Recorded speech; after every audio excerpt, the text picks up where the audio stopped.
Today in the EU, Greens position as alternative to far right, with focus on security and defence ahead of EU elections. As the European Parliament elections approach, the Greens are broadening their focus beyond the environmental policies to address issues like security, defence and housing, which resonate more with the general electorate. They're also positioning themselves as the sole alternative to the far right, which has heavily politicised climate change in a bid to gather more support and secure additional seats in Parliament. But how can the Greens distinguish themselves from the other parties that focus on the same policies and are battling with the far right surge? Hello and welcome. I am Evkyori, and this is Today in the EU. To break down this topic, I'm joined by Donagh Cagney, Euractiv's Energy and Environment Editor. Donagh, things are not looking great for the Green Party. Projections from our polling partner Europe indicate that the Greens will lose a quarter of their seats in Parliament in next month's elections.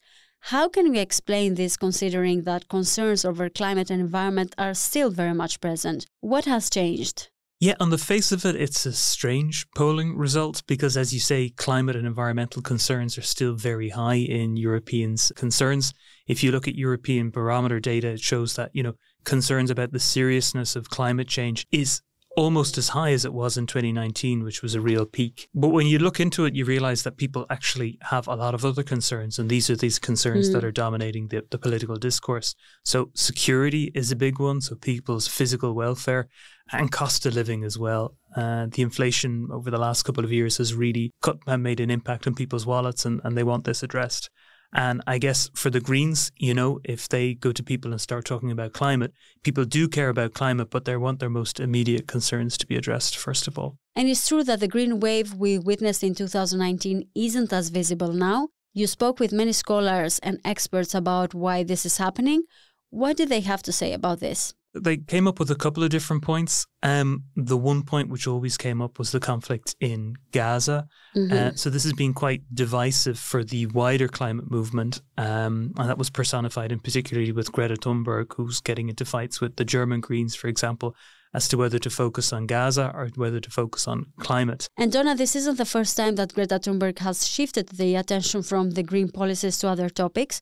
During a climate protest in Amsterdam last year, she was interrupted on stage by a man who grabbed her microphone and protested that she was talking about Palestine, making the climate march a political one. On the front lines of the climate crisis, have been experiencing the first-hand consequences of it for decades now, and they have been sounding the alarm. But we have not been listening. The people in power have not been listening. I come here for a climate demonstration, not a political.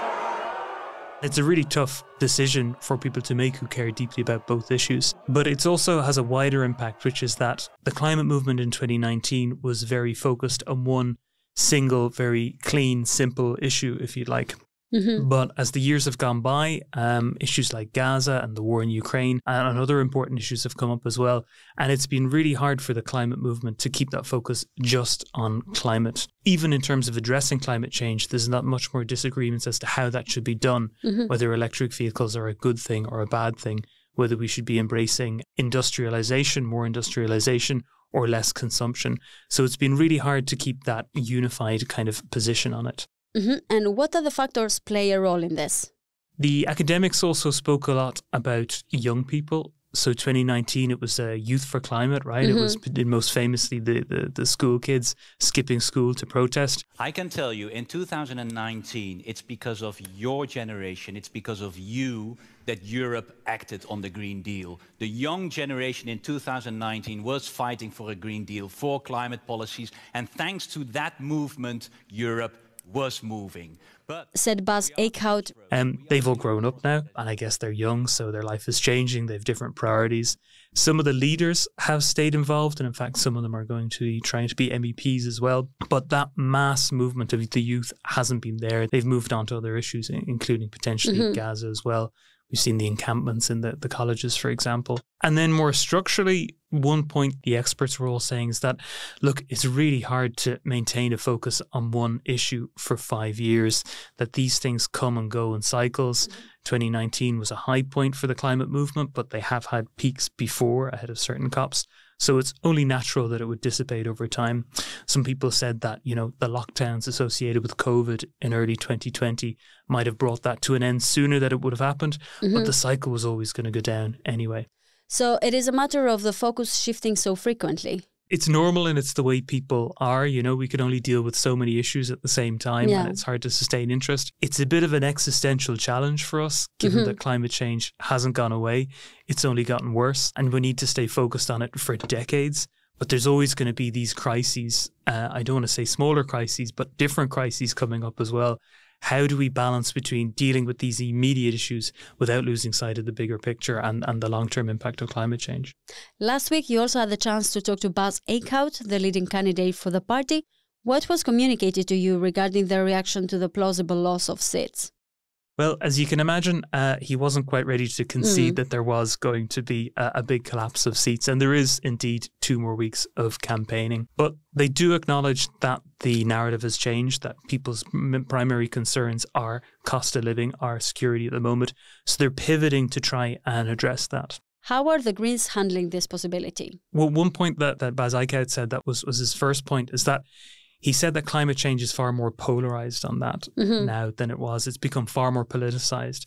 And he laid the blame firmly on the far right for that. He said that they've politicized the issue. They've intentionally tried to make climate change into a discussion about how, elites and authorities are trying to take things away from citizens. We will make very clear what we are going to fight on. We are going to deliver on climate policies. We are going to reduce your cost of living. We are going to invest in our green economy. We will make sure you keep your freedom.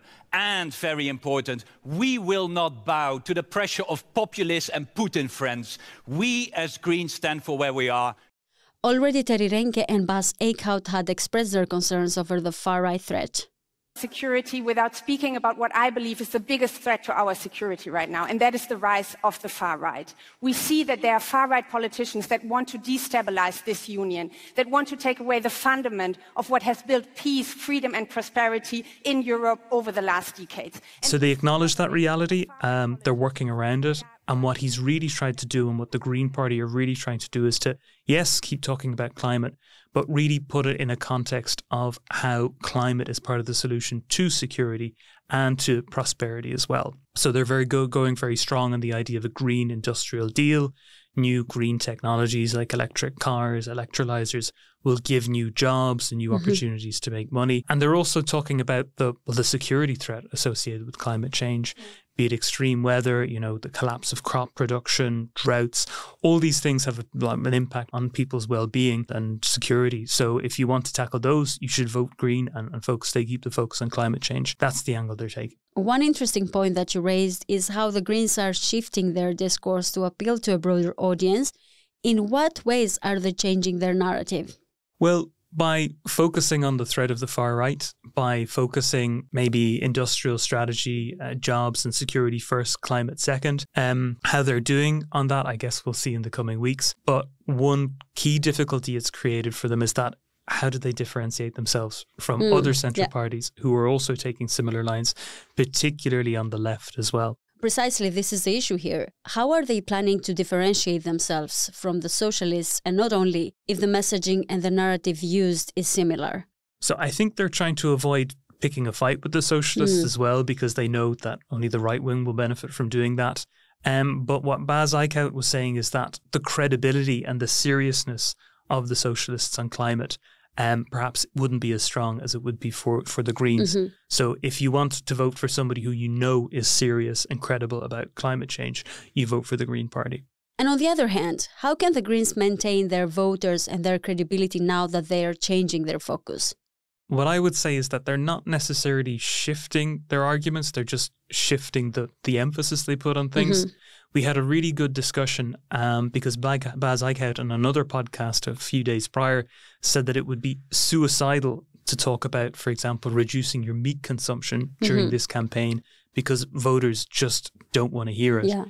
And I pushed him a little bit on that because, we know in terms of tackling climate change, there's things we need to do in the coming years that will have an impact on people's lives, moving to electric cars, making the apartments far more energy efficiency, putting in a heat pump. How do you handle that? And he fully acknowledged that these things are going to happen and they will be a challenge. And the distinction he made is that, okay, on these issues, meat consumption, we're not campaigning on it, but it doesn't mean we're not talking about it. So they're putting front and center those issues that people can relate to and which are perhaps easier to swallow, but they're not shying away from the tougher aspects of the energy transition as well. So that's a strategy that they will adopt to remain relevant then? Exactly, yeah. But I'm wondering about their post-electoral strategy. Where do they see themselves positioned? So there's a few dimensions to it. I think their first priority really seems to be pushing back against the far right, and in particular making sure that the centre right don't ally with the far right. Mm-hmm. So the Greens have been very strong reacting against any kind of signals that President von der Leyen would do a deal with the ECR, for example. Beyond that, I mean, look, whether they gain seats or lose seats, I mean, it's not going to fundamentally change things. They were never going to have a majority in the parliament. Yeah. They won't have a majority in the parliament. They are going to need to be pragmatic and constructive, as they have been in the previous dimension, in the previous parliament cycle. So that means making compromises. Mm-hmm. But I think the real focus for them is the green industrial strategy. So linking climate to jobs. And they say that if that isn't on the agenda of the next parliament, they don't see a working majority in the parliament. Thank you very much, Donagh, for joining us. I am Evi Kiori, and this was Euractiv's Today in the EU podcast. Visit Euractiv to stay on top of the latest news, sign up for our podcast newsletter, and if you haven't subscribed or followed us yet, you can find us on all streaming platforms. Also, make sure to leave a comment or a review on Spotify and Apple Podcasts. Your reviews help us a lot to spread the word about our work, and this episode was produced by Miriam Sáenz de Tejada, Nicoleta Yonta, and myself. Thank you for tuning in, and until tomorrow morning.